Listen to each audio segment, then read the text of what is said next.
thought I'd start with something light. It's always good to, start with something funny. And it's even funnier when it's about me, I think, because I do some silly things. A couple of years ago at uni, I was giving a speech, and afterwards somebody came up to me and told me what a nice address I had given, and I misheard and thought they said what a nice dress I had. And I was like, thank you. I don't get a chance to wear it very often, so I really appreciate that you noticed. And then quickly realised that they had actually complimented me on what I was saying, not what I was wearing. So, noted. It won't happen today because I know better and I'm not wearing a dress. So, just so we're clear. Now, we come to the third chapter today in the book of Ruth. And I thought we should start with recapping where we've been for the last couple of weeks, if you've been here or if you haven't. You might remember that we've been surprised by these first two chapters in this funny little book, and it seems to pack a few punches quite early on. So we meet these two widows, Naomi and Ruth, and we hear of Ruth's commitment, not just to her mother-in-law, Naomi, but also to her God. And we're stunned by the depths of suffering that these two women share, but also by the way that God continues to work behind the scenes. And first through this gleaning system that Carl talked about last week, which was basically a Jewish sort of welfare system, but also through the relationship that these two women share with each other when everything else seemed against them. Now we see the possibilities begin to unfurl when we meet Boaz, who is a distant relative of Naomi's husband's family. So this distant relative, Boaz, comes onto the scene, and we see him showing this hesed love to these two women. Now, hesed, as we talked about last week quite a lot, and we'll cover again today, is this kind of love that someone gives to someone else out of no obligation and no pressure, but because one person has the resources, the care and the time to give to another person, and that other person doesn't. And so we see hesed love through Boaz giving of himself to these two women without any obligation or expectation of return. So today we move into chapter 3, where perhaps after being surprised and stunned, we might be seduced. Oh, but there is a further S word that we'll discover a little bit later on, just to keep you interested. So I thought we would start with reading the whole of chapter 3 as the text goes. One day, Ruth's mother-in-law, Naomi, said to her, "My daughter, I must find a home for you where you will be well provided for. Now, Boaz, with whose women you have worked, is a relative of ours. Tonight he will be winnowing barley on the threshing floor. Wash, put on perfume, and get dressed in your best clothes. Then go down to the threshing floor, but don't let him know you are there until he has finished eating and drinking. When he lies down, note the place where he is lying. Then go and uncover his feet and lie down. He will tell you what to do." "I will do whatever you say," Ruth answered. So she went down to the threshing floor and did everything her mother-in-law told her to do. When Boaz had finished eating and drinking and was in good spirits, he went over to lie down at the far end of the grain pile. Ruth approached quietly, uncovered his feet, and lay down. In the middle of the night, something startled the man. He turned, and there was a woman lying at his feet. "Who are you?" he asked. "I am your servant Ruth," she said. "Spread the corner of your garment over me, since you are a guardian redeemer of our family." "The Lord bless you, my daughter," he replied. "This kindness is greater than that which you showed earlier. You have not run after the younger men, whether rich or poor. And now, my daughter, don't be afraid. I will do for you all you ask. All the people of my town know that you are a woman of noble character. Although it is true that I am a guardian redeemer of our family, there is another who is more closely related than I. Stay here for the night, and in the morning, if he wants to do his duty as your guardian redeemer, good, let him redeem you. But if he is not willing, as surely as the Lord lives, I will do it. Lie here until morning." So she lay at his feet until morning, but got up before anyone could be recognized. And he said, "No one must know that a woman came to the threshing floor." He also said, "Bring me the shawl you are wearing and hold it out." When she did so, he poured into it 6 measures of barley and placed the bundle on her. Then he went back to town. When Ruth came to her mother-in-law, Naomi asked, "How did it go, my daughter?" Then she told her everything Boaz had done for her, and added, "He gave me these 6 measures of barley, saying, 'Don't go back to your mother-in-law empty-handed.'"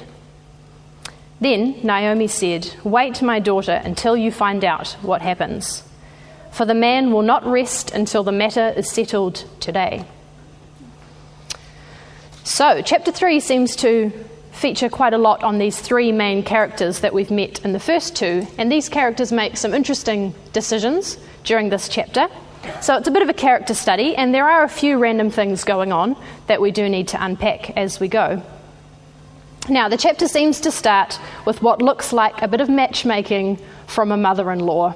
Now, perhaps you have had a mother-in-law, a mother, or a mothering figure in your life try to do, at one time or another, a little bit of matchmaking with someone else.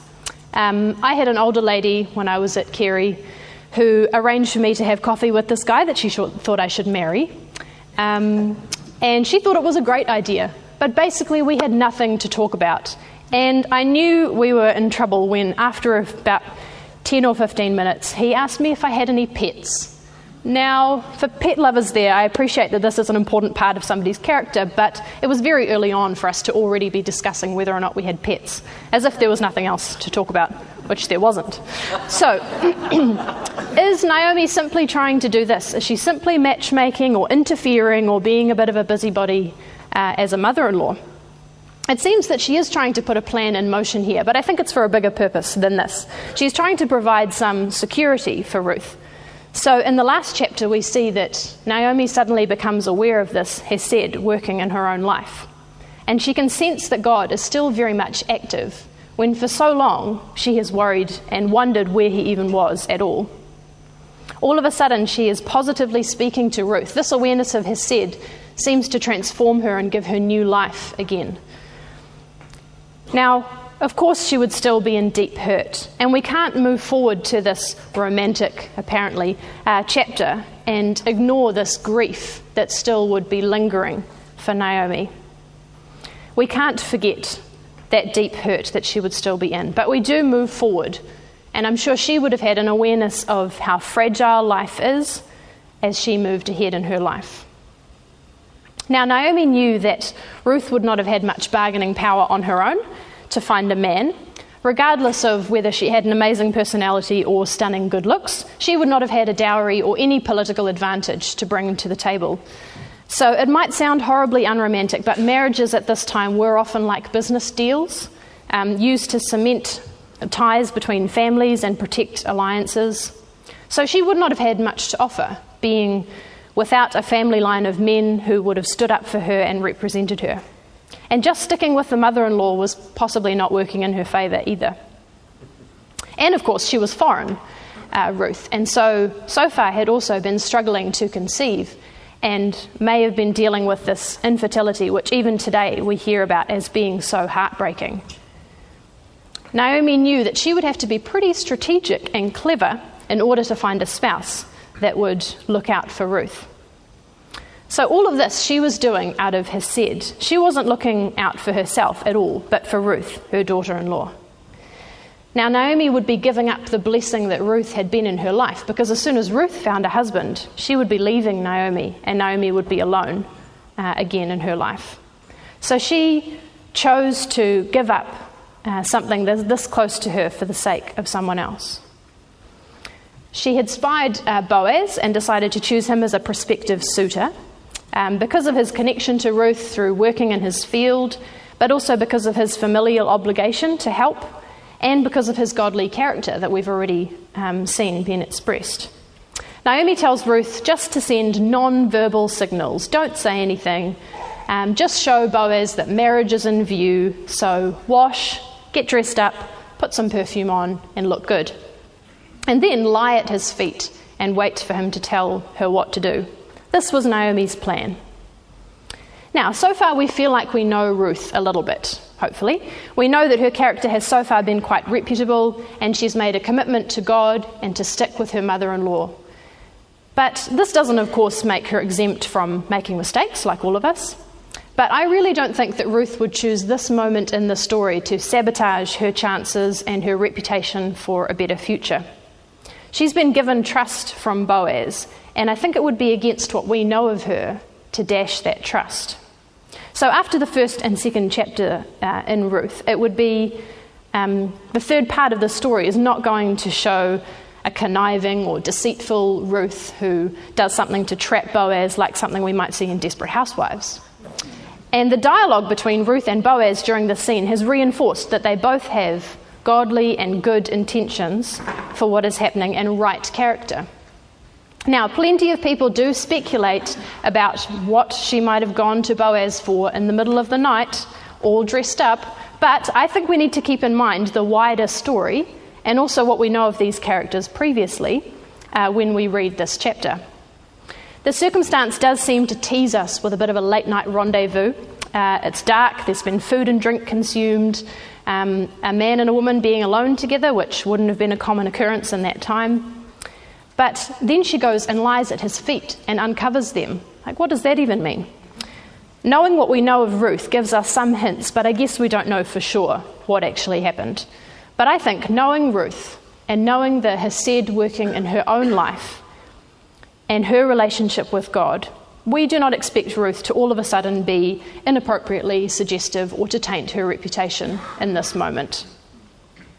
So we may have all done embarrassing things in the past in the pursuit of love, perhaps. We may have, hypothetically speaking, of course, dropped off some brownie in the middle of the night in somebody's letterbox, or a mixtape that you may have put together with somebody in mind. It was a long time ago. And I realised quickly I can't do anonymous brownie because I make a brownie about every second day and everyone knows it. And so it doesn't work to be anonymous when you do something so frequently anyway. So anyway, I quickly realised that wasn't an option, so now I only give brownie platonically, be pleased to know. But all, hypothetically speaking, obviously. Ruth is placed in this sort of tempting situation, but this is not one of those embarrassing romantic encounters for Ruth, I don't think. She doesn't use this to her own advantage, but instead, she's thinking about her mother-in-law and how she can better her situation. It's Naomi that she's thinking of again in this moment, not herself. So this leads her to change the plan and to break the rules a bit. She decides to speak up, which, as we've heard, for a woman and also for a widow, was almost unheard of in that time. So we encounter Ruth speaking when Naomi had told her strictly not to say anything and to wait for Boaz to take his lead. But instead, Ruth takes initiative and she says what she wants. So by appealing to Boaz as this guardian or kinsman redeemer, she reminds him of his familial obligation to her. But by suggesting this, she's also bringing up this idea of land. So she is asking Boaz to redeem land for her, which means that she is anticipating a child who will inherit the land. So she's making a commitment to try and rescue Naomi's family, because a child would have been then in Naomi's line, even though she's probably struggled to get pregnant for a long time before, and she has no guarantee that this time she will get pregnant. So she makes this commitment, wanting the best thing for Naomi. Now, Naomi was wanting the best for Ruth, but Ruth wasn't prepared to just leave her just yet.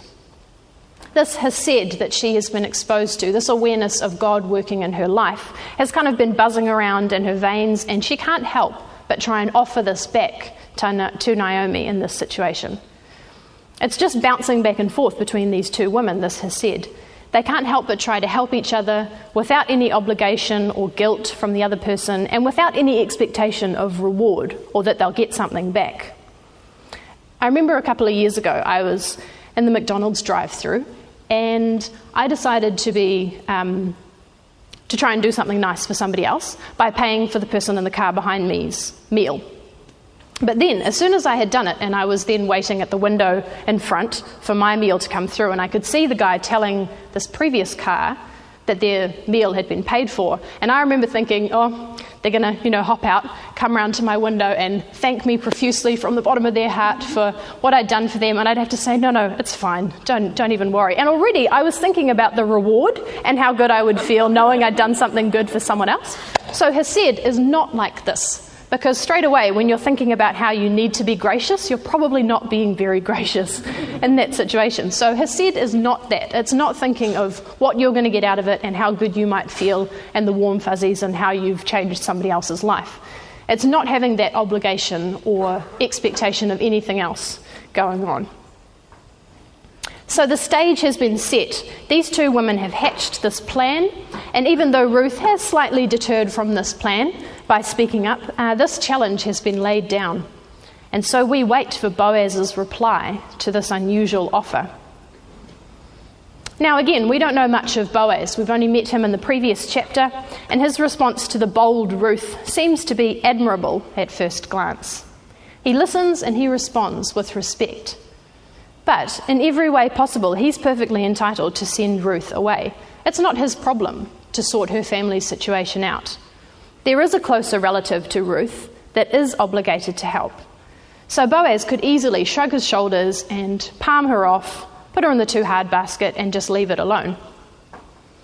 Now, some may have pictured Boaz in the past as one of those mysterious older bachelor types, maybe thinking of Mr. Darcy from Pride and Prejudice or Colin Firth. More accurately, though, wait for it, Boaz may have already been married with sons. I'm sorry if that shatters your romantic illusions about where the story might be going, but I'm sorry to be the bearer of bad news. But to be a man of his standing in society and to not be married without children would have been unheard of. He just wouldn't have got to that place. However, fret not. Knowing this about Boaz, I think, even more reinforces his good character, because the risk for him in this encounter with Ruth would have been even greater if he had sons of his own, because he had their inheritance to consider already, and he didn't need extra sons to be splitting his wealth among. And particularly not with a foreign woman. But instead, Hesed comes into play again, and Boaz steps in to protect Ruth, and also in turn to protect Naomi. So then he chooses to speak value over Ruth, and he doesn't banish her from his side. He says that she is of noble character. Now, in the eyes of society, Ruth was a widow and possibly barren. So she would have had low worth. But according to Boaz, she has worth that he will protect on her behalf in the community.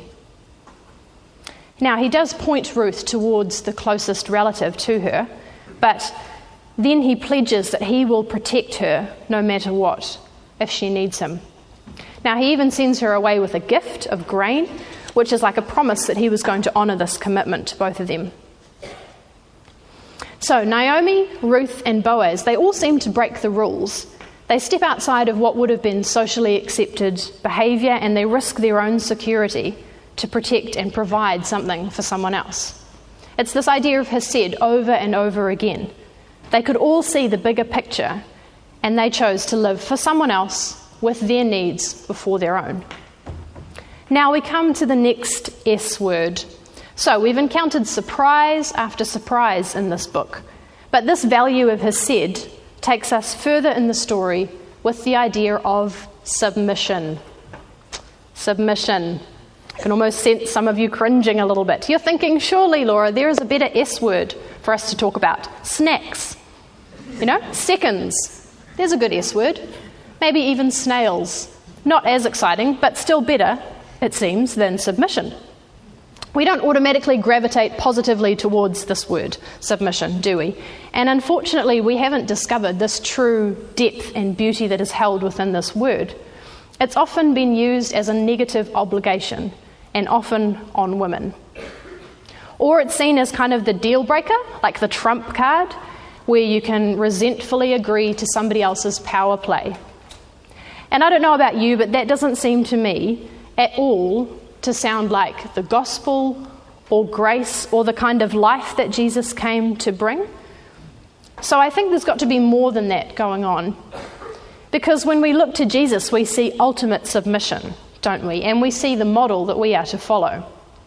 So what is more submissive than giving up your life for someone else, not just for one other person, but for a whole group of people, for the whole world, including a bunch of people who will tease and ridicule and reject and ignore you? What is more submissive than that? Jesus calls us time and time again to pick up our cross and to follow him.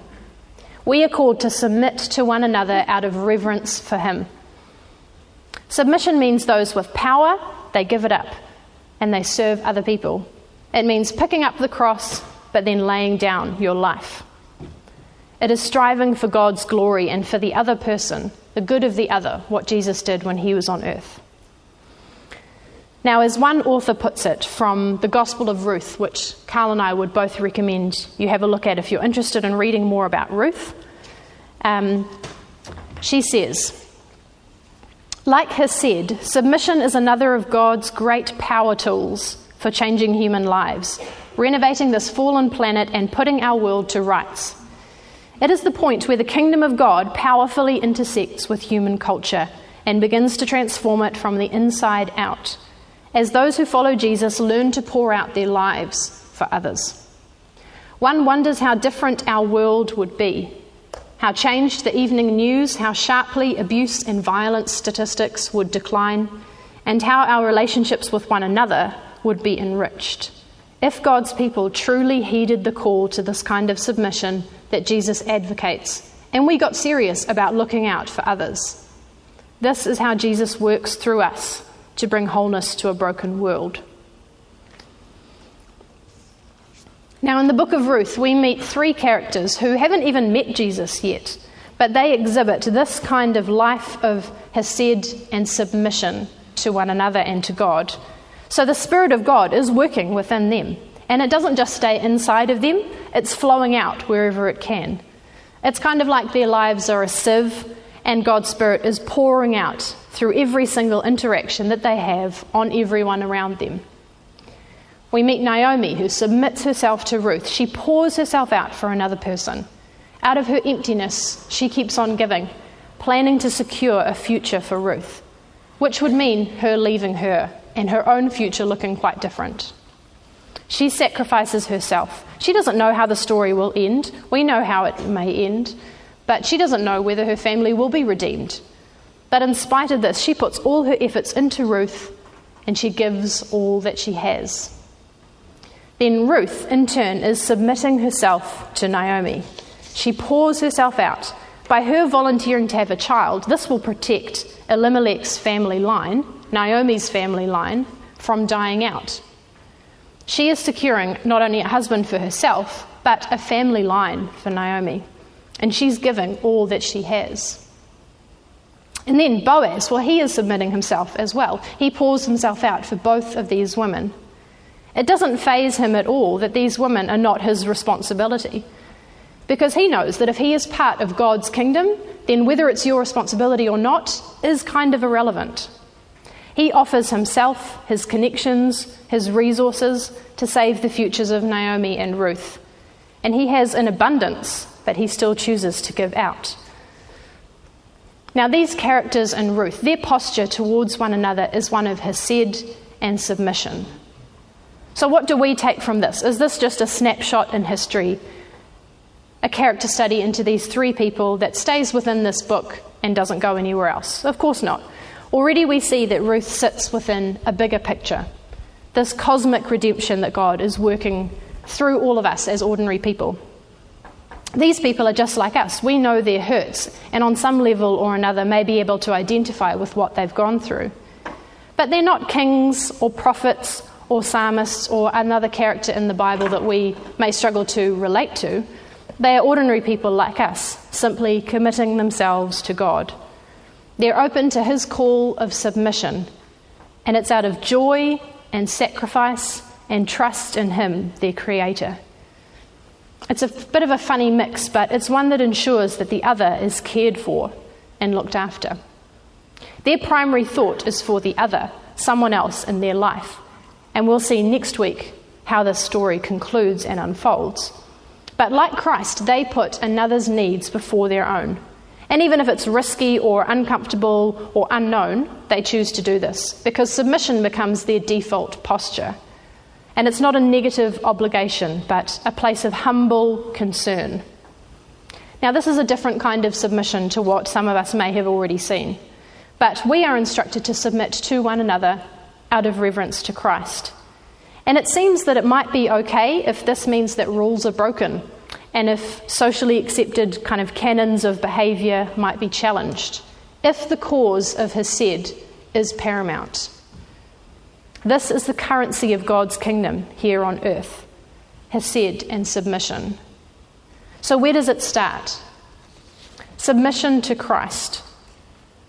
And maybe for you that might mean a few early hours of prayer in the morning or a whole day or week at a retreat centre. But I find for me it means starting the day saying to God, like the song that we often sing in church, Lord, I need you. Every hour I need you. Every hour of today. And sometimes, most of the time, I don't really know what I'm doing, but I know that without the Lord in my life, I definitely don't know what I'm doing. Then it means submitting to someone else. And maybe that means breaking a few rules. Now, I love breaking out of socially accepted confines, but I've got to be careful that it doesn't become about us or about me. So the point is still hesed, for someone else to be helped. Now, I almost don't want to give examples of how this might look, because then we'll see some parameters around it, which means that we could set what this might look like. But I think that this has huge potential to be transformative in our world, in our families, at school, at uni, at work, in all spheres of our life. But I did read something just last night that made me think of this idea, and I'd like to read it to you. I'm going to read it from my iPhone. Sorry if that offends any of you. But I didn't have time to print it because I literally read it last night. And I hope this encourages us as to see a way that this hesed could be worked out, but I also want to encourage us that there's no sort of boundaries. The scope could be huge. The title of the article is even quite shocking enough as it is, and it's from the Huffington Post. Texas Christians raise money to pay medical bills for atheist protester. It goes on to say, a Texas atheist who earlier this year fought to ban religious symbols on government property in his town is reportedly flabbergasted that Christians have offered to help him pay his bills. The Tyler Morning Telegraph is reporting that Christians in Henderson County have raised around $400 to help Patrick Green, an atheist who is at risk of going blind in one eye due to a detached retina. He was forced to retire due to this condition, but earlier he had written letters to members of his government threatening a lawsuit if they did not remove a nativity scene from church property. Now, he eventually did file this lawsuit, but when he found out about his eye condition, he decided to drop the charges. He had to retire from his job and was facing mounting medical bills. So when local Christians wrote him with a cheque for $400 to help him pay his living expenses, he was more than surprised. And this is what they said. They said they wanted to do what real Christians are supposed to do, love you, and they wanted to help. Now, wherever that story goes, that is amazing. And just reading that, I was getting goosebumps and thinking that that's huge, that a group of people, even with somebody attacking them, wanting to shut them down, have still chosen to go out of their way for somebody that is the most antagonistic, probably, towards them and towards their cause. So just one case of this hesed and submission working itself out. And maybe it'll look completely different for you. It might look in a personal situation, one-on-one with someone that you know. It might be in your family. It might be bigger. It might be corporate or global.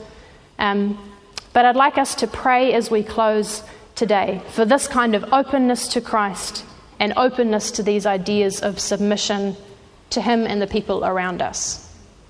So let's pray. God, we first want to thank you. And we love you, and we're so humbled and in awe of you.